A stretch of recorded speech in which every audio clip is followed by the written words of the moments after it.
जब हम देखते हैं और ये सारी चीज़ों को हम पता लगता है कि यार कि ऐसा कोई बिजनेस तो बंदा ढूंढता है मार्केट के अंदर कि यार कौन सा बिजनेस सकता है ये वो ठीक है। तो फाइनली मैं डायरेक्टली ड्रॉप शिपिंग पे आता हूँ। तो ड्रॉप शिपिंग के अंदर यही होता है कि जैसे आपके पास कोई प्रोडक्ट नहीं है, आपका खुद का कोई प्रोडक्ट नहीं है, आपकी खुद की कोई ब्रांड नहीं है, तो आप क्या करोगे, किसी मैन्युफैक्चरर से कनेक्ट करोगे, अपने आप को बोलोगे उस मैन्युफैक्चरर को कि सर मैं आपका प्रोडक्ट को सेल करना चाहता हूँ, बट कंडीशन ये रहेगी कि इस प्रोडक्ट के अंदर मार्केटिंग मैं करूंगा, तो लेबल मेरा रहेगा, यानी प्रोडक्ट का जो ब्रांड जिस ब्रांड से बिकेगा वो मेरा ब्रांड रहेगा।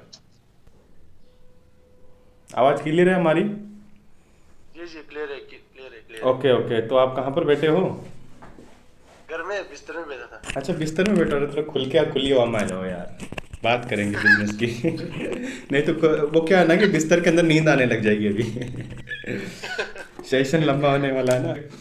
सबसे पहले मैं आपसे ये पूछूंगा राहिल जी कि ड्रॉप शिपिंग के बारे में आपने कितना क्या रिसर्च किया है अभी तक और कितना जाना है? देखो अपनी जर्नी तो काफ़ी लंबी हो गई, काफ़ी समय से आप हमारे साथ कनेक्ट हो, हम्म। और इसी के साथ साथ काफ़ी कुछ सीखा भी होगा आपने इतने टाइम के अंदर। ऐसी बात नहीं है कि बिल्कुल आप अपनी जॉब में ही रहे हो। जी जी। तो आप बता दीजिए, एक्चुअली फिर मैं उसके हिसाब से मैं आपको बताऊंगा कि आपको किस तरह से बताना है, ताकि मुझे पता लग जाएगा कि अंदाज कि आप अभी किस लेवल के हो, है ना। ड्रॉप शिपिंग वो ई कॉमर्स हम्म। वही होता है ना। हाँ ड्रॉप शिपिंग तो ई कॉमर्स से होता है ना। हाँ, e commerce business drop shipping business होता है। हाँ, तो उसको करने के लिए पहले स्टोर होना पड़ेगा। हम्म। और स्टोर से पहले वो डोमेन डोमेन बोलता है ना। डोमेन। डोमेन डोमेन नेम या वो डॉट कॉम डॉट इन जो बनता है। हाँ हाँ, वो उसको हम ब्रांड नेम यानी डोमेन बोलते हैं। हाँ हाँ, हम्म वो बनाना पड़ेगा। उसके बाद शॉपिफाई में स्टोर बनाना पड़ेगा। थीम वगैरह ऐसा कुछ। बरोबर, बिल्कुल बाकी सही। का तो ड्रॉप शिपिंग का तो समझ गया कि सप्लायर से लेना है, डील करना है, और मेरे स्टोर में वो एड्स रन वो करवा के मेरे में सेल आ गया तो उसको वो कर लेगा, तो मिडल मैन हो जाऊंगा ऐसा। सही है, सही है, सही है। कोई नहीं, जी मैं तो थोड़ा बहुत जान रहा था, बट शुरू शुरू में ऐसा ही होता है कि कुछ होता है, कुछ पता होता है, कुछ नहीं होता है। चलो ठीक है, देखो अभी मैंने जो आपको एक्सेस दिया है, उस एक्सेस को अभी राइट नाउ मैं मीटिंग लेके और जिम करके फ्री हुआ हूँ, तो मैं सोचा तुरंत अपने मीटिंग स्टार्ट कर देता हूँ, क्योंकि अभी थोड़ा थक गया। मैं सुबह से कर रहा हूँ, 4 बजे, 4 बजे से उठा हुआ हूँ। ओके। हाँ हाँ। अच्छा अच्छा अच्छा। लोग लोग 12 बजे उठते हैं, कोई 8 बजे उठते हैं। किसी का क्या टाइम, किसी का क्या टाइम, पर एक पूरा हाँ शेड्यूल होता है, रात को बन जाता है कि 4 बजे क्या करना है, 6 बजे क्या करना है, 8 बजे क्या करना है, 10 बजे क्या करना है। ओके। जी। तो ठीक है, देखो ड्रॉप शिपिंग सिंपल ही होता है, मैं आपको बताऊँ ना। एक मैन्युफैक्चरर होता है, मैन्युफैक्चरर से आप कनेक्ट करो और उसके प्रोडक्ट को आप सेल करो डिजिटल प्लेटफॉर्म के माध्यम से। समझ में आया? जी। जैसे एग्जांपल के तौर पे मैं आपको राहिल जी ये बताना चाहूँगा कि आज काफ़ी सारे प्लेटफॉर्म्स हैं, मीशो, मिंत्रा, हम्म फ्लिपकार्ट, जिप्टो, जोमेटो। ओके। ये सब प्लेटफॉर्म पे क्या हो रहा है, इन सब प्लेटफॉर्म पे ड्रॉप शिपिंग हो रही है। हम्म समझ रहे हो? ड्रॉप शिपिंग का मीन्स होता है कि एक जैसे आपका एक घर है, आप बिजनेस करना चाहते हो, पर आपके पास है ना ज़्यादा जगह नहीं है, ज़्यादा इन्वेस्टमेंट नहीं है, ज़्यादा लोग नहीं है, ज़्यादा बड़ी टीम नहीं है आपकी। तो आप क्या करोगे कि आप देखोगे कि यार मैं ऐसा कौन सा बिजनेस करूं जो बिजनेस मुझे पैसा भी कम लगे, जगह भी कम लगे, एनर्जी भी कम लगे, पर अच्छा खासा पैसा कमा लूँ। जी समझ में आया? तो जी ये जी। ये सारी चीज़ें जब हम देखते हैं और ये सारी चीज़ों को हम पता लगता है कि यार कि ऐसा कोई बिजनेस तो बंदा ढूंढता है मार्केट के अंदर कि यार कौन सा बिजनेस सकता है ये वो ठीक है। तो फाइनली मैं डायरेक्टली ड्रॉप शिपिंग पे आता हूँ। तो ड्रॉप शिपिंग के अंदर यही होता है कि जैसे आपके पास कोई प्रोडक्ट नहीं है, आपका खुद का कोई प्रोडक्ट नहीं है, आपकी खुद की कोई ब्रांड नहीं है, तो आप क्या करोगे, किसी मैन्युफैक्चरर से कनेक्ट करोगे, अपने आप को बोलोगे उस मैन्युफैक्चरर को कि सर मैं आपका प्रोडक्ट को सेल करना चाहता हूँ, बट कंडीशन ये रहेगी कि इस प्रोडक्ट के अंदर मार्केटिंग मैं करूंगा, तो लेबल मेरा रहेगा, यानी प्रोडक्ट का जो ब्रांड जिस ब्रांड से बिकेगा वो मेरा ब्रांड रहेगा। समझ में आया? ठीक है। अब एक बंदा होता है ड्रॉप शिपर, वो मैन्युफैक्चरर से कनेक्ट करता है, मैन्युफैक्चरर उसको इजाजत देता है, ठीक है आप हमारे प्रोडक्ट सेल कर सकते हो, हमें कोई प्रॉब्लम नहीं है। जैसे जी एग्जांपल के तौर पे जो मैन्युफैक्चरर का जो प्रोडक्ट होता है, मैन्युफैक्चरर का मान लो एग्जांपल के तौर पे ये पेन है। ओके। ये मैन्युफैक्चरर है, राहिल जी आप खुद तो इसकी मैन्युफैक्चरिंग करते नहीं हो, आप खुद तो इसको बनाते नहीं बनाते हो ना, तो आप क्या करोगे यार, आप किसी अदर मैन्युफैक्चरर से कनेक्ट करके उसके प्रोडक्ट सेल करोगे ना, वहाँ पर आपको प्रॉफिट अच्छा होगा, क्योंकि ना आपको गोदाम बड़ा लगाना पड़ेगा, ना आपको कार्यकर्ता, ना आपको एम्प्लॉय लगाने पड़ेंगे, ना आपको मशीन्स लगानी पड़ेगी, ना आपको ज़्यादा इन्वेस्टमेंट डालना पड़ेगा। आप क्या कर रहे हो, सिंपली किसी और का प्रोडक्ट, किसी और के एम्प्लॉयज़, किसी और के सेलर्स, किसी और के सारी चीज़ें, और आप क्या कर रहे हो, आप वहाँ से उस प्रोडक्ट को उठा रहे हो, अपनी स्टोर पर शिफ्ट कर रहे हो, उस प्रोडक्ट को आप सेल कर रहे हो, आपकी जहाँ इच्छा है। आपको जहाँ प्रॉफिट हो रहा है, आप चाहते हो कि मैं इंडिया से अमेरिका में करूँ, आप चाहते हो कि मैं इंडिया से कनाडा में करूँ, आप जहाँ चाहते हो वहाँ कर सकते हो प्रोडक्ट को सेल, कोई इश्यूज नहीं होता इनके अंदर, ठीक है। अब मैं आपको एक चीज़ बता दूं कि ये तो मैंने बताया कि प्रोडक्ट का मैन्युफैक्चर से कनेक्ट करने का, जब मैन्युफैक्चर के साथ अपना कुछ नहीं होता तो फिर मैन्युफैक्चर बोलता है ठीक है सर आप कर सकते हो, तो इसके अंदर 3 स्टेप फॉर्मूला काम करता है। सबसे पहले आप एक प्रोडक्ट चूज करो, ठीक है। प्रोडक्ट को चूज कर लिया आपने, प्रोडक्ट के साथ आपकी एक मार्केटिंग अच्छी होनी चाहिए, जिसको हम बोल सकते हैं Facebook ad manager. Facebook ad manager marketing के अंदर इंस्टाग्राम एड मैनेजर आ जाता है, ठीक है। इंस्टाग्राम फेसबुक का ही छोटा एल्गोरिथम है, तो कि वो वहाँ पर काम आ जाता है। तो यहाँ पर जो मार्केटिंग होती है ना वो फेसबुक एड मैनेजर में ही बोली जाती है, ठीक है। फेसबुक मार्केटिंग अच्छी होनी चाहिए, वो हम आपको सिखाएंगे। प्रोडक्ट ढूंढने की अपनी जो एक पहचान होती है कि कौन सा प्रोडक्ट मार्केट में ट्रेंड करेगा, कौन सा प्रोडक्ट मार्केट में बूम मचाने वाला है, कौन सा प्रोडक्ट मार्केट के अंदर सबसे अच्छा चलने वाला है, वो एक पहचान हमें आनी चाहिए। वो हम आगे क्लासेस में बात करेंगे और विस्तार से सीखेंगे, ठीक है। अब उसके बाद आता है प्रोडक्ट हो गया, मार्केटिंग हो गई, तीसरी जो चीज़ आती है वो आती है, क्या आती है आपको पूछो तो आप बताओगे, बताइए। वो हम्म। शायद वो होगा, शायद मतलब वो जो ऑर्डर्स आता है उसको मैनेज करना, कौन से ऑर्डर? जो एड से जो ऑर्डर्स आएगा उसको मैनेज करना। एड से जो वो ऑर्डर आएगा उसको मैनेज करना। हाँ अच्छा, आप कौन से ऑर्डर की बात कर रहे हो? जो कस्टमर्स के ऑर्डर आएंगे उनको हम मैनेज करके कस्टमर को प्रोडक्ट दे, ऐसे बोलना चाह रहे नहीं हो नहीं आप? मतलब नहीं मतलब अभी ऑर्डर जो फेसबुक ऐड करूंगा हम्म वहां हम्म से ऑर्डर्स आएगा, उसके हम्म बाद जिसका जो सप्लायर होता है उसको हम्म वो डिटेल्स हम्म भेजना पड़ेगा, हम्म। देखो ऐसा। देखो मैं समझाता हूँ आपको सिंपली, ये नहीं होता है। हम्म, तीसरी जो चीज़ होती है वो होता है अपने स्टोर्स। पहला प्रोडक्ट हो गया, दूसरा मार्केटिंग हो गया, तीसरा होता है स्टोर, अपना स्टोर, शॉपिफाई तो- स्टोर। स्टोर इतना मजबूत होना चाहिए, स्टोर इतना अच्छा होना चाहिए, इतनी सुंदर अपनी दुकान होनी चाहिए, जिस तरह से हर इंसान चाहता है कि मेरे पास में गाड़ी हो, सुंदर फोन हो और सुंदर स्त्री भी हो, हर इंसान चाहता है ना। वैसे ही अपना स्टोर सुंदर होना चाहिए ताकि कस्टमर जब आए अपने स्टोर पे तो ना हाँ हाँ हाँ। उसको ऐसा नहीं लगे यार हट इस पर तो प्रोडक्ट ही साले सड़े गड़े मिल रहे हैं, हाँ। वो आकर चला जाए, जैसे कि होती है ना शर्मा जी मिश्रा जी की दुकान है, सालों पुराने प्रोडक्ट बेच रहा होता है, कोई याद ले जाता ही नहीं, फिर उसका फिर कस्टमर क्या करता है। जहाँ आजकल मार्केट में राहिल जी एक चीज़ पूछूंगा मैं आपसे एक चीज़ प्रैक्टिकल भी करके दिखाऊंगा आपको। आपने अक्सर नोटिस किया होगा, आप एक आज की जनरेशन का जो यूथ है उस यूथ को आप ना दो चीज़ दो।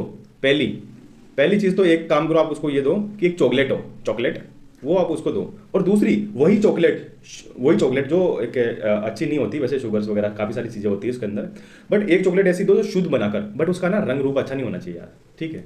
वो दिखने में अच्छी नहीं होनी चाहिए, वो ऐसे लगनी चाहिए जैसे कि बेकार अजीब सी दिख रही है। सच में हर कोई उसको ना इग्नोर करेगा, कोई नहीं खाएगा उसको जो बेकार दिख रही है, पर जो सही दिख रही है ना उसको हर कोई खा लेगा। सही बात है, हर इंसान चाहता है कि जो हाँ बोले अंदर से इंसान कितना गंदा, कोई किसी को फर्क नहीं पड़ता। लड़की है अंदर से कितनी खराब है, कितनी दुष्ट है, कितनी पापी है, इंसान को काट के टंकी में डाल देती है, हाँ कोई हाँ किसी को कोई फर्क नहीं पड़ता। अभी सुने होंगे वो केस तो आपने कि इंसान को किस तरह से मतलब पीस छोटे छोटे करके टंकी में डाल दिए जाते हैं। अब विश्वास ही उड़ गया स्त्रियों के प्रति तो इंसानों का। तो डिपेंड ये करता, अभी मार्केट के अंदर यही डिपेंड करता है कि आप कितना दिखा सकते हो, आप सामने वाले को क्या दे सकते हो। आप जब भी मीशो मिंत्रा फ्लिपकार्ट ऐप को ओपन करते होंगे या कभी भी कोई फूड डिलीवरी जैसे जोमेटो हो गया किसी को भी ओपन करते होंगे, तो वहाँ से आप अपना प्रोडक्ट ऑर्डर करते हुए कितना सुंदर दिखता है। एग्जाम्पल के तौर पे मैं एक ऐसा प्रोडक्ट का नाम बताऊंगा जो एक्चुअली में उसको अगर हम ऐसे देख लेना तो हमें उल्टी आ जाए। जैसे एग्जाम्पल के तौर पे बकरे का मीट, वो जॉब पे कितना सुंदर दिखता है ना। अगर उसी बकरे को कटते हुए अगर हम देख ले उसका खून उसका तड़पता हुआ तो इंसान, पर वो वहां पर सुंदर दिख रहा है और क्या बोलता है कि कौन सा ऑर्डर करे, रेड वाला करे कि ब्लैक वाला करे, है ना। तो ये चीज होती है यार कि इंसान है ना सुंदर चीज को चाहता है, वो नहीं चाहता कि यार वो देख ही नहीं पा रहा, क्योंकि इंसान नॉलेजफुल नहीं, इंसान बस ये देखता है कि चल अच्छा कौन सा लग रहा है उसको देखते हैं और मंगवाते हैं, बाई करते हैं सिंपली। तो हमें स्टोर पर अच्छी तरह से काम करना। वो स्टोर के एग्जांपल पे मैंने इतनी सारी बातें आपको एक्स्ट्रा में बोल दी, खैर कोई नहीं।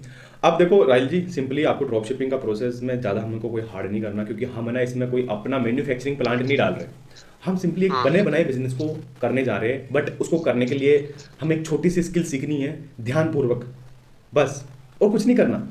हमें क्या सीखना है, मार्केटिंग कैसे करनी है, हमें क्या सीखना है, प्रोडक्ट की पहचान कैसे करनी है, हमें क्या सीखना है कि चीज़ों को सुंदर कैसे दिखाना है, बस। और वो हम आपको बिल्कुल स्टेप बाय स्टेप परफेक्ट तरीके से सिखाएंगे। बस आपको क्या करना है, इस तरह से पेन कॉपी लेकर बैठना है, ओके, और जो अच्छी चीज़ें लगे उसको नोट डाउन करना है, और आपने शिद्दत से कर लिया इतना काम तो आप पार हो जाओगे। नहीं तो लाखों स्टूडेंट्स आते हैं, फार्म भरते हैं, लाखों स्टूडेंट्स आते हैं, एवरी डे स्टार्ट करते हैं पर कुछ नहीं होता है। देखो आपने देखते होंगे कितने गवर्नमेंट के फार्म भरे जाते हैं पर लगता कौन है, कोई एक आध दो एक गाँव में। हाँ फार्म तो एक हजारों दो। में, हाँ फार्म तो हजारों में भरे जाते हैं। हम्म। ऐसे ही एवरी डे, मैंने एक रिसर्च किया था गवर्नमेंट के अनुसार, एक रिसर्च से पता लगता है कि एवरी डे हजारों बिजनेसमैन अपना व्यापार स्टार्ट करते हैं, हजारों, पर सक्सेसफुल होते हैं ओनली फॉर 5%। 5%। 95% फेल। अब उनके अलग अलग कारण हो सकते हैं, कोई बोल सकता है कि मेरे पास पैसा खत्म हो गया, कोई बोल सकता है कि मेरे पास में नॉलेज नहीं थी, कोई बोल सकता है मैं किसी को देख के किसी को मोटिवेट होकर कर लिया। कुछ भी हो सकता है, नथिंग। तो हमें क्या करना है, हमें स्किल पे ध्यान देना भाई, सच बता रहा हूँ। सीख लिया ना, लाइफ बदल जाएगी। मैं बार बार ये शब्द कितनी बार बोल चुका हूँ आपको, मैं इसलिए बोलता हूँ क्योंकि यही चीज़ इंसान नहीं कर पाता है। और जो ये कर लेना, जिससे बोल सकते हैं ना, जैसे एग्जांपल के अभी के टाइम ट्रेंडिंग चल रहा है, अभी के टाइम की, अगर अभी आप किसी से बोलो कि आपको कुछ नहीं करना, 1 महीने तक इस फ़ोन को फ्लाइट मोड में डाल कर अपने जेब में रखना है, वो इंसान नहीं रह पाएगा भाई साहब, समझ रहे हो। किसी एक और एग्जांपल दे देता हूँ, किसी की जैसे मान ले मैं आपसे बोलता हूँ कि राहिल जी आपकी जो गर्लफ्रेंड है वो दुनिया की सबसे सुंदर लड़की है, पर आपको क्या करना है, 1 महीने तक ना उसको छूना भी नहीं है, बस निहारना, जो भी करना है करना, पर 1 महीने तक छूना भी नहीं। लिटरली आप पड़े हुए गुलाब जामुन को छोड़ोगे नहीं। कंफर्म है, ठीक है। हाँ ये सही है। एक चीज़ होती है ना कि कैपेसिटी, हाँ भाई मेरे अंदर है, मैं रोक सकता हूँ, वो चीज़ बताती है कि इंसान कितना आगे जाएगा। तो एक रिसर्च होती है हार्वर्ड यूनिवर्सिटी के अंदर, अमेरिका की हार्वर्ड यूनिवर्सिटी में। तो वहाँ पता लगता है कि ये ना, वो आपने भी सुनी कि आए हो कभी ना कभी, कि काफ़ी सारे बच्चे होते हैं उनको चॉकलेट दे दी जाती है, ओके, और उनको बोला जाता है कि जो चॉकलेट को आज नए खाकर कल खाएगा उसको 2 चॉकलेट मिलेगी। 10-15 बच्चे होते हैं, तो कुछ बच्चे मन बहकते कुछ देखते, 5 मिनट 10 मिनट निकलता, बोलते खा लेते, कल किसने देखा, कल मर गए क्या पता। कल मर गई किसको क्या पता, कोई पता नहीं कल का, तो कुछ ऐसे सोच के खा लेते, कुछ बोलते नहीं कल 2 मिलेगी फिर दोनों खाएंगे साथ। पर एक बंदा सोचता है चल छोड़ यार पड़ी है साइड में, वैसे भी ये नहीं खाया तो मैं कौन सा बॉडी बिल्डर बन जाऊंगा, या फिर इससे कौन सा मेरा इम्यूनिटी पावर बढ़ जाएगी। पर ऐसे देखते देखते ना कम से कम ना 10 बच्चे तो उसी दिन खा लेते हैं, क्योंकि कंट्रोल पावर खत्म हो चुकी है, कंट्रोल पावर है ही नहीं अपने अंदर किसी भी चीज़ को कंट्रोल करने की। तो वहाँ पर जो एक बच्चा होता है वो 1 दिन नहीं, 2 दिन नहीं, 10 दिन 15 दिन तक कंट्रोल करता है, ठीक है, वो एक्सट्रीम हद तोड़ देता है, और जो हद तोड़ देता है ना वो जाकर बनता है लेजेंड। उसका नाम होता है सुनहरे अक्षरों के अंदर, जैसे अंबानी, अडानी, हाँ, बिल गेट्स, मार्क जुकरबर्ग, उनकी लिस्ट में आता है जो कंट्रोल करता है। अब मैं नहीं बोल रहा हूँ कि ओनली वो चॉकलेट को, वो एक एक्सपेरिमेंट था। अब यहाँ पर अपनी जिंदगी में क्या रहेगी, अपनी जिंदगी में ये कि एवरीडे कंसिस्टेंसी के साथ 2 घंटा हमें लर्निंग लेनी बस। आज यार मेरे पास काम आ गया, आज मुझे सिक्योरिटी बट जॉब पे जाना था और घर वालों का भी काम आ गया, तो उस वजह से आज क्लास ले नहीं पाया। वो साला कहीं ना कहीं मुझे ऐसा लगता है, अगर घर पे काम आया, अगर वो कर सकते हो, जॉब कर सकते हो, गर्लफ्रेंड बुलाने पे जा सकते हो, तो मतलब आप पढ़ाई को मिस कर रहे हो। इसका मतलब कि एक्सक्यूज था, सीधा सीधा। मतलब घर वालों ने काम बता दिया वो कर सकते हो, गर्लफ्रेंड ने बुला लिया वहां जा सकते हो, पढ़ाई को मिस कर रहे हो, मतलब वो एक्सक्यूज है भाई साहब, सिंपल ही बात, जाहिर सी बात है। हाँ तब मान सकते एक्चुअली के अंदर पूरे दिन ही में ऐसी कंडीशन में फंस गया जहां पर मरते हुए को बचा रहा था। हाँ यार चलो यार ऐसी कंडीशन में हो जाता कभी कभार, तो वो अलग बात है। पर हमसे एक्सक्यूज नहीं देना चाहिए, क्योंकि हम चाहते हैं खुद से कर देते हैं और फिर चलो ठीक है यार, हाँ कर लो कोई है क्या। रुको भैया, रुको मम्मी तमो बोरो तो तुमको बा। वैसे भी मुझे आपकी लैंग्वेज समझ में नहीं आने वाली है, क्या बोल रहे हो। देखो सांप आ गया, सांप। साहब अरे मम्मी बुला रहा था वो घर में।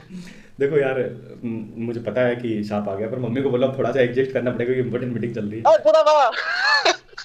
कोई ना भैया, कोई ना, मैं सुन रहा हूँ भैया, कोई ना, मैं आप बोलो, मैं सुन रहा हूँ, कोई बात नहीं। अच्छा आप मैं सुना भैया। देखो एक साथ एक ही काम हो पाता है तो आप कर लो यार, क्योंकि एक साथ 2 काम इंसान कभी नहीं कर पाता है, जो करता है वो सही से नहीं होता है।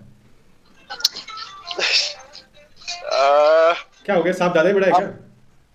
हाँ बहुत बड़ा है। कहाँ है। बहुत बड़ा है। रुको, अच्छा चलो अपन 10 मिनट में खत्म कर रहे हैं, वैसे भी कहाँ है, दिख तो नहीं रहा है। ये इसके अंदर है शायद, अच्छा इसके अंदर होगा शायद। ओ अब उसका हाथ डाल के तो निकालोगे नहीं आप, 10 मिनट वेट कर लो। 10 मिनट में क्या जा रहा है बेचारा, वो भी अपने तपस्या में आया होगा कहीं ना कहीं काम से, हाँ खाने पीने की तलाश में आया होगा, और तो क्या है।